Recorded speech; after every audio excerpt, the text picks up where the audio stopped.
The next call is a split call. Are the Green Party taking the 5-minute call? I'm calling David Seymour, 5 minutes. Mr. Speaker, I proudly rise on behalf of the ACT Party in support of this bill. Mr. Speaker, this is a great day for the trading nation New Zealand because it connects New Zealand in more intricate ways with our trading partners in the Pacific who together have $27 trillion of GDP, 40% of the world's GDP. And I'd say to the earlier speaker, Professor Tabito, that when he says this is a way for companies to do business across borders, he is absolutely correct. And this agreement is sophisticated and it does allow people to do sophisticated business across borders.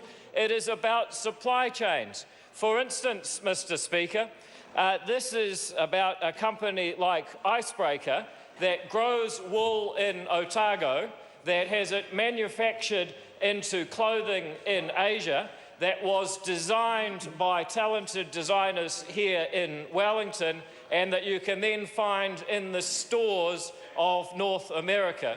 Mr. Speaker, that is an example of an outstanding, successful New Zealand innovative value-adding company that will do better under the TPP.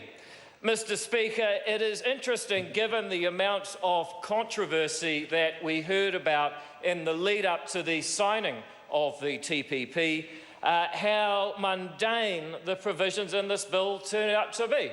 I've got to say, Mr. Speaker, I'm a little bit disappointed. Mr. Speaker, we're going to have to, for instance, amend the Dairy Industry Restructuring Act so that we can allocate export licences so that we know how much milk we are sending into the United States.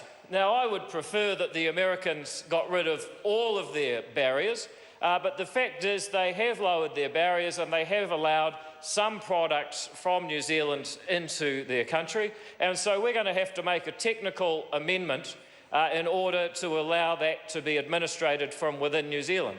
Mr. Speaker, we're going to have to amend the Customs Act. We're going to have to change the way that Customs values imports when they enter the country.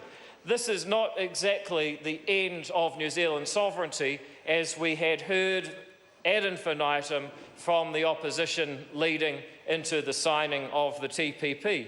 Mr. Speaker, as it turns out, we are no longer allowed to call artificially frozen wine ice wine.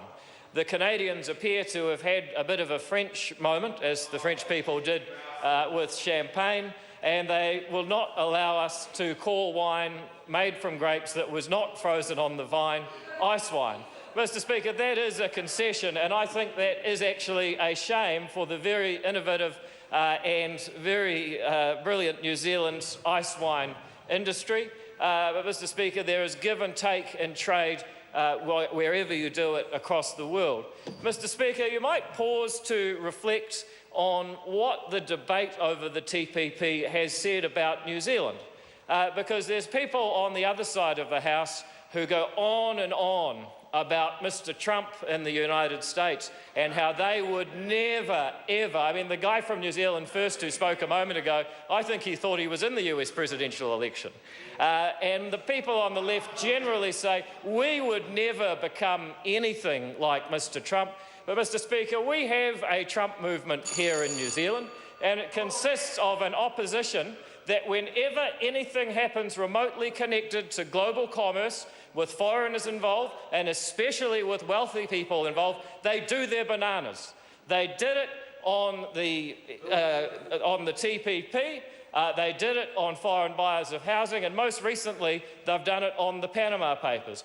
But in every single case, including the case of this bill, what we find is that when the facts are revealed and all of the hysteria and the xenophobia and the tall poppy and the hatred of global commerce from the opposition dies down, what is left is a set of very, very sensible and minor enactments that will allow New Zealanders to benefit from being a bigger part of $27 trillion of global GDP and 40% of the world economy. Thank you, Mr Speaker, and I commend this bill to the House.